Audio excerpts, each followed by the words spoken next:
देखिए, पहले तो मैं बता दूं कि रेल प्रशासन जो है सभी कर्मचारियों की समस्याओं के प्रति जो है काफ़ी सौहार्दपूर्ण वातावरण में इसको ठीक करना चाहता है और सेंसिटिव भी है प्रशासन इस मामले में।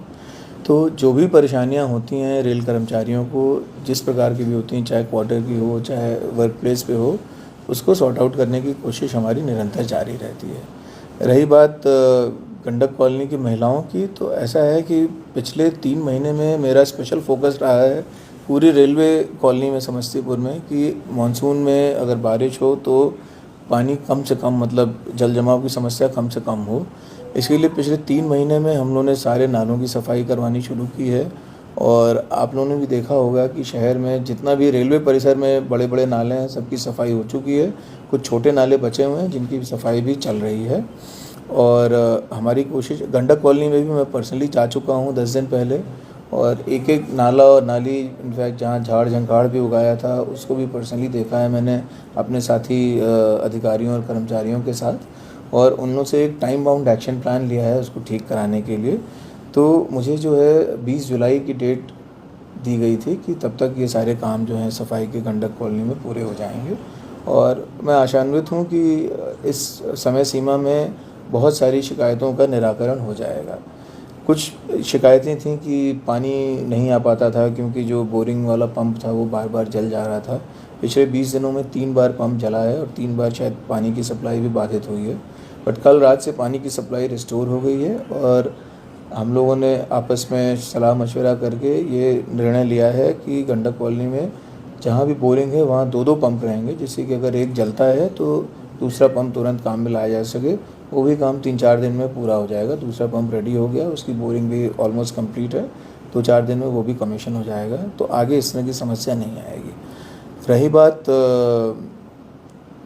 समस्याओं के पैदा होने की, तो देखिए ये पुराना सेटलमेंट है और इसमें से कई आवास जो हैं परित्यक्त घोषित किए जा चुके हैं। कई आवासों में बहुत ही अनाधिकृत स्ट्रक्चर्स भी बनाए गए हैं जिनको कि अभी हमने बोला है कि सर्वे करके उनको निकालें, क्योंकि उससे मकान की रिपेयर और मरम्मत नहीं हो पाती है, मकान का स्ट्रक्चर कमज़ोर हो जाता है, कॉलोनी में जो जल का बहाव है वो बाधित हो जाता है। तो इसलिए मैंने आज ADRM साहब भी गए थे कॉलोनी का निरीक्षण करने। तो ये डिसीजन लिया गया है कि भाई जितने भी अनऑथराइज स्ट्रक्चर्स हैं उनको भी हटाया जाएगा, जिससे कि कॉलोनी की रिपेयर जो है, मकानों की रिपेयर प्रॉपरली हो सके, नाले वाले जो हैं उनका बहाव ठीक किया जा सके, जो सड़कें हैं उनका स्लोप ठीक किया जा सके। नई सड़क बनाने के लिए भी अप्रूवल ले चुकी है, प्रस्ताव उसका जो है पारित हो चुका है और जल्दी ही उसका भी कॉन्ट्रैक्ट जो है दे दिया जाएगा। तो मानसून के बाद सड़कें भी पूरी नई तरीके से बना दी जाएंगी। और कुछ आवास जो हैं परित्यक्त घोषित किए जा चुके हैं क्योंकि उनकी रिपेयर नहीं हुई है कई सालों से, लेकिन उसमें जो एम्प्लॉइज़ हैं, उनके परिवार जो हैं, उन्होंने अभी तक खाली नहीं किया है। तो आज फिर उनसे हम लोगों ने अपील की है कि जो परित्यक्त आवास हैं उनको खाली कर दें, जिससे कि उनको तोड़ के हम कुछ नए आवास हमने स्वीकृत कराए हैं, उनको बनाने का काम शुरू कर सकें। तो ये सब पहल की जा रही है प्रशासन की तरफ से।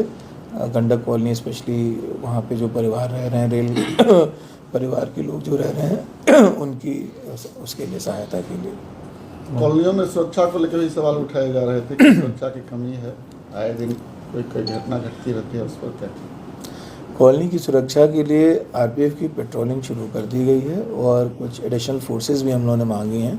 कई जगह बाउंड्री वॉल तोड़ के कुछ बाहर से, शहर से एलिमेंट्स आके उन परित्यक्त आवासों में रह रहे थे जो खाली हैं, उनको तोड़ने का निर्देश दे दिया गया है। और कल तक वो आवास जो हैं, जो जिनमें बैठ के ये अनऑथराइज एलिमेंट्स बैठते थे और बैठकी लगाते थे, उनको तोड़ दिया जाएगा।